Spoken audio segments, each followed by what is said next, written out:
I am a zero judgment lactation lady, midwife. I don't care what you do with your baby as long as you're comfortable doing whatever you do. So my job is to help babies feed. And one of my jobs as that role is showing families how to bottle feed their babies. And often that's like the best parenting tool that you can have in your kit, where you're able to manage to give bottles in a way that a baby can remain at the breast, flick between breast and bottle, and no preference is made. And I'm going to give you some tips on that. What we often don't realize is we value airway above eating. So whenever you, as a human, are not breathing that great, or there's any sort of compromise to your airway, you're going to value breathing over eating. I can guarantee you that. So when we have bottles given to a baby that is typically breastfed, where they manage the flow themselves and they latch themselves, we want to keep these sort of principles the same. Humans are not back feeders, so we are tummy or side feeders. We're not designed to lay on our back and eat or drink. So when we see families giving babies bottles on their back, and you'll see health professionals doing this too, don't worry, but it just goes against everything in my gut to give a baby a bottle when they're on their back, because our feeding reflexes needed to tell our brain that feeding and eating are happy things to do. It is mixed messages, and I just don't want that for these babies. So how do we give bottles to a breastfed baby, or any baby? If you're just bottle feeding, this is for you too. Where we create an airway that is clear the whole time. Their feeding reflexes are firing the whole time. They are an active participant of every single bottle feed. And we are using their facial muscles throughout a feed so that they grow a face that is biologically normal for them, functional, protects their airway, keeps them nasal breathing for life, because this is what we want in our life, is to remain nasal breathing. We don't want mouth breathers. You're all lovely. I'm a mouth breather too, but if we can prevent it, let's do that. And the way we do that is we feed babies on their side, and I'm going to show you how to do that. Okay, the amount of times I show families this, and not only do the cogs turn and they're like, oh my God, this is so true, but there is always going to be doubts as well. Oh geez, I look huge. I'm not this big in real life, I promise. So the amount of times I show families bottle feeding, it's paced feeding on baby's side.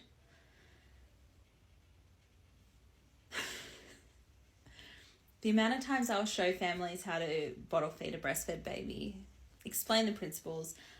Even if you're fully bottle feeding, I do the same things, because I want your babies to manage their own intake the same way that a breastfed baby would.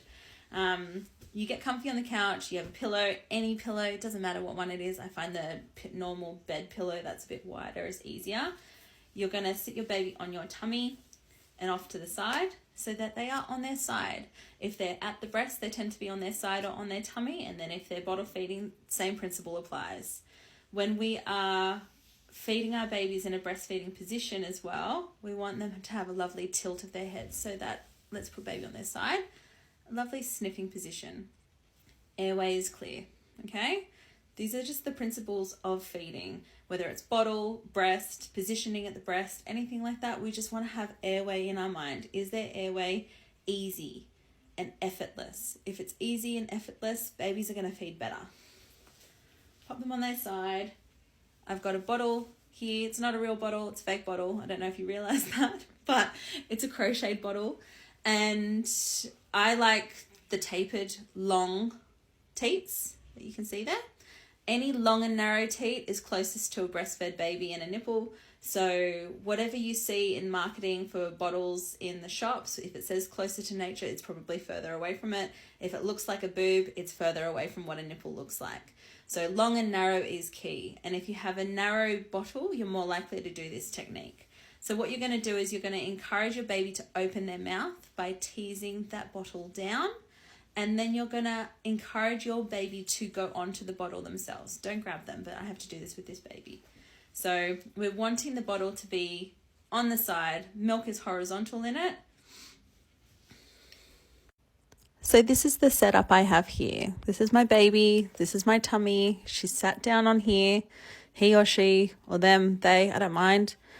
And this is my bottle. So if we have a baby on their side, their airway is protected because they're not underneath the milk source. We want them an equal participant. Yes?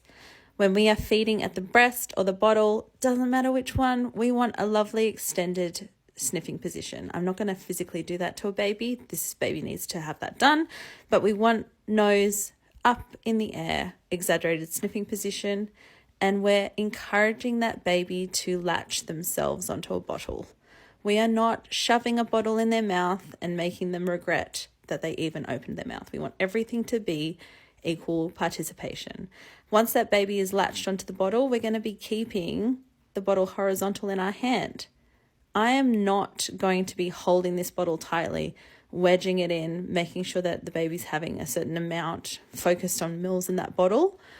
We're going to watch and wait and see across the 24-hour period what the baby does with how much intake they take. But typically, I want babies to have variations in how much they take each feed. We keep the milk horizontal in the bottle, so the baby is having to use their muscles in their face and their tongue to draw that milk. And while that baby's latched, I am not going to give them breaks by taking away the bottle. I'm going to maintain the latch the whole time, and then I'm going to tilt the milk away so that they are sucking on air. And I can hear everyone freaking out, going, oh my God, they're sucking on air. It's going to go into their belly. You cannot physically do that.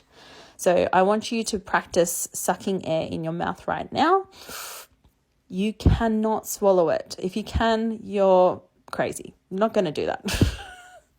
But typically, babies are breathing and swallowing and sucking and doing all of these things in a harmonious way, where milk pulls at the back of their throat while they're breathing, and then they do a swallow. So us breaking the latch and going in and out, in and out, in and out to stop them from overeating or going too quickly, that essentially is creating more bubbles in the milk going into their tummy.